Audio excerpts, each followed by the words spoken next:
meal. But we must keep trying. For 7 red stripes, 6 white stripes, and a hell of a lot of stars, I say. Ole! Ha ha ha ha ha.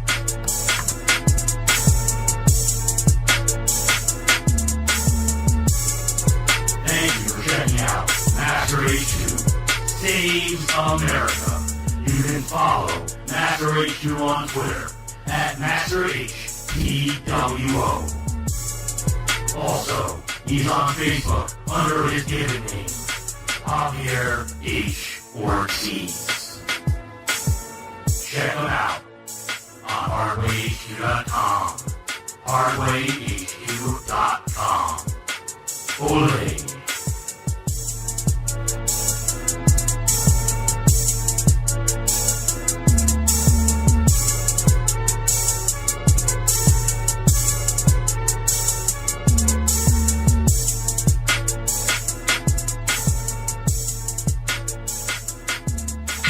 Oh, good Lord. First off, I want to apologize to Evan that were listening and heated, disgusting terms toward Katy Perry's big balloons that Ellen DeGeneres said that they were. John, What? This is not me, you prick. this is you. This is not me. Actually, the tell freaking Totally not the case. I'm just saying, it's like you're for punishment because you could have ended at this point. It's not giving them the second. Look, I'm not Master H2. That's been proved. Air hockey against the prick. That's exactly what guy that's Master H2 would. What about those? Wait, Are you Master H2, Ed? Oh, Ed? Oh no, you're evil, Ed. Forget electric, evil Ed. Huh. So we have narrowed it. Either you or Fred. Are you Master H2? Oh no. No. It could be either 3 of us. You know, I've heard rumors it could be on St. Giovanni. Actually, I think it might be because he is so hell bent on you. He's probably trying to cover his own track. Smokescreen. You're a prick. I think you are Master H for you. Fight Club. It's a Fight Club situation. What about Pennies For Harder? Doesn't H is silent. F. Jon Harder. Well, that would pronounce it. Can't pronounce H's properly. Yeah. Yeah. Now you're French. I know. Oui, motherfucker. It's like Garfield without Garfield. Oh, Exactly what they say in Quebec. oui. Tim, you talking perverted your ding dong on the freaking podcast? Oh my goodness. Well, we're checking out Master H2 Saves America. This show overall because Jon Harder saves America. it should be called Tim You Saves America. No. You know, what if it's a big swerve and it is Eddie? I don't know. You've been awfully distant from me lately. Every time I want to hang out with you, coincidentally, Master H2 Saves America comes out.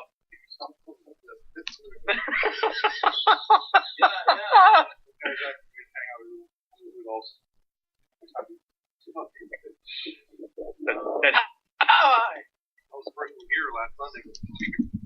You were actually. You actually were. Did Master H2 put the candy corn in the peanuts? I want to break some news, ladies and gentlemen. I want to break some news.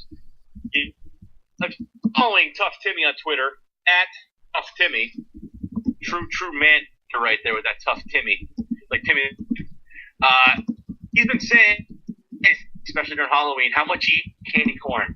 Ladies and gentlemen, what you all know on a little secret, Tim ate candy corn out of that apple that I secretly put in there. No, I saw it and I skipped it. What is in this corn? I don't eat candy corn. Gross. What did you put in these nuts, John? Literal quote. What did you put in these nuts? Well, if you want to know, Yo, Reigota, you definitely ate the blue M&M that was in there. Totally. you ate the blue M&M. I was saving that. I was hoping no one would touch that. I saved it because during the commercial break or during the interview, I saved it because I was going to bring it and remembered it. And I and I was gonna take it, and I was gonna talk about how yummy that blue M&M was, and Reigota ate it. Unbelievable. I get bored between the bread I eat when I'm nervous. What's my then? I just eat. Yeah. Eat. You got that lumberjack look over there, John. That's what I'm doing. I'm trying to off my poor man's grizzly redwood. Yeah, the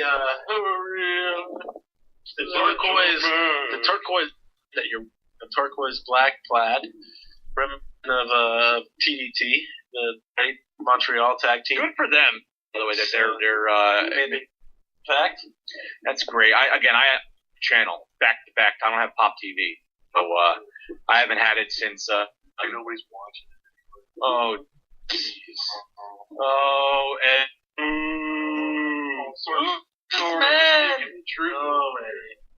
Oh my God! Well, I just tweeted out the world Timmy candy corn. So. My turn. Thing. That's turkey shenanigans, folks. Can't go for it. I do want to thank everybody who's been donating thus far to the Pennies For Norm. Really thank Krista and G. Donations. They are not available tonight. They're available all the time for Pennies For Norm. Go to HardwayHQ.com /penny-norm.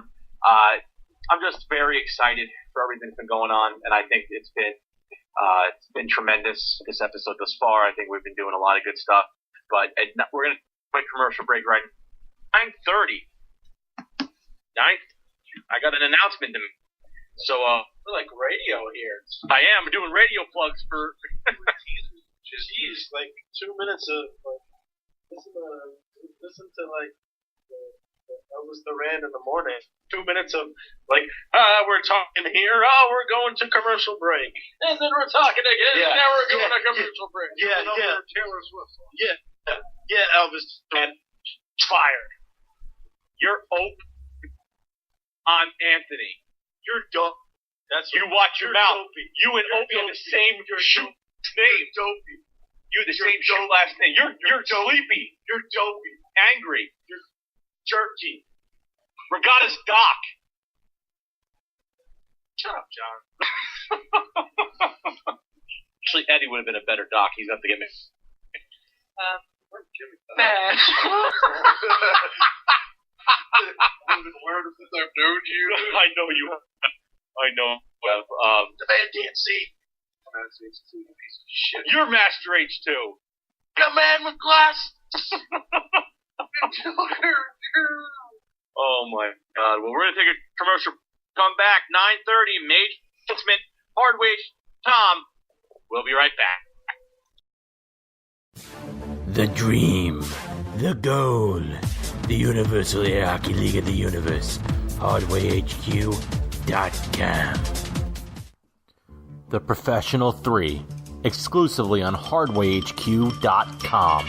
Read about wrestling and pop culture. #P3. Let's take it back to an old Hardway HQ Hardway podcast. Episode 104, C.W. Anderson, talking about the infamous Towel Boy. I got to ask you one question about this match in particular, and I think it involves probably the greatest call that I've ever heard during the contest. I just got to ask your opinion on this. I've always wanted to know, and I just have to ask it. Joey Styles during the match had the greatest call of all time when he goes, he got Towel Boy, and you did a stalling superplex on a scrawny guy. I guess it was Towel Boy. I mean, my question is, How did this kid get involved in the match? I've always wondered this. I feel like this is the best time for me to ask. I'm out there. Towelboy, for people, he'd always do the thing around the ropes with the towel, and the fans would go, they'd make the sound as he was taking the towel going around the ropes. Whoop, whoop.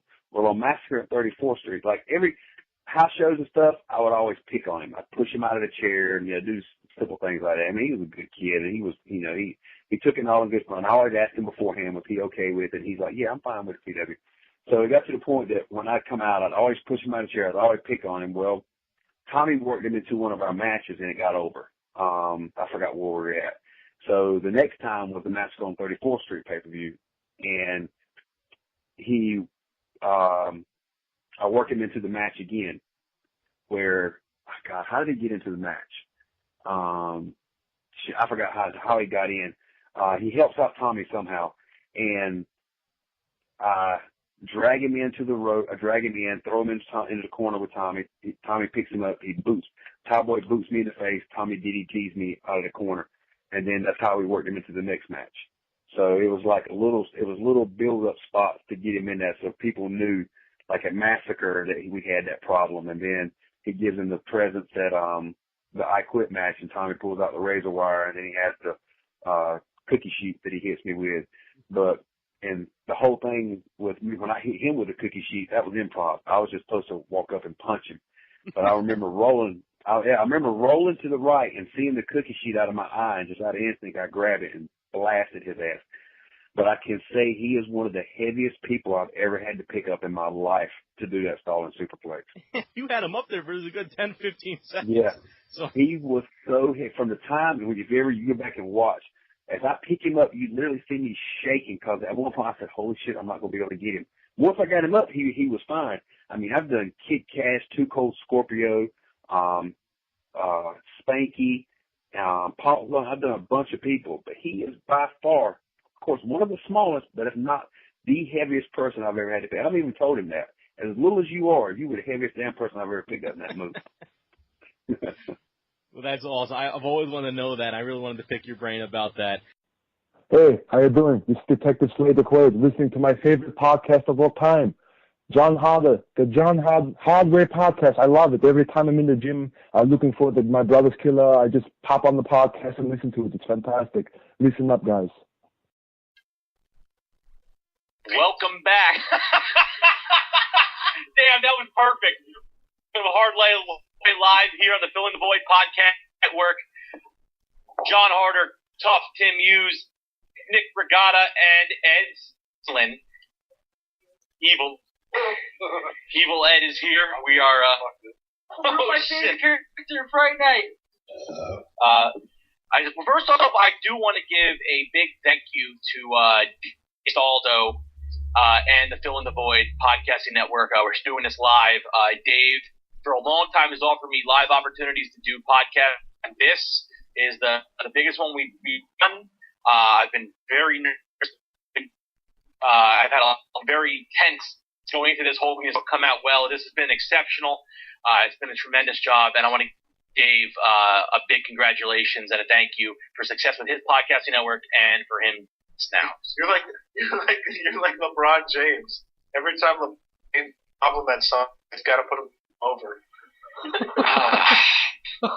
So who was LeBron then? I guess. Oh, no. You're the same age as LeBron. Yeah, he's I think worth like $1 billion to 1 when it comes to lifetime wages. Oh Christ, I feel so pathetic with my life.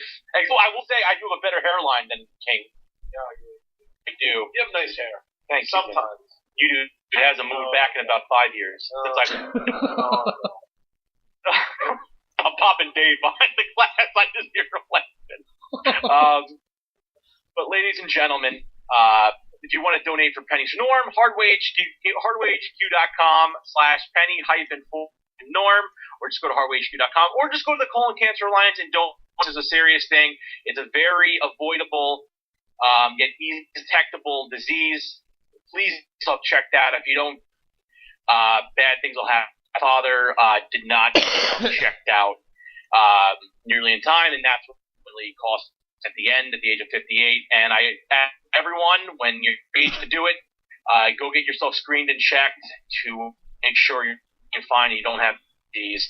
Again, it's easily avoidable, yet highly dangerous disease. So go to Colorectal Cancer Alliance. They've done a tremendous job with raising awareness and raising money. So thank you very much for that. Please, we've been joking around a lot, but this is a serious subject. And please go get your colonoscopy. Please go to the doctor once a year for all that stuff, because these are avoidable. So yes, they are. So down to the big man. Back to McMahon. WF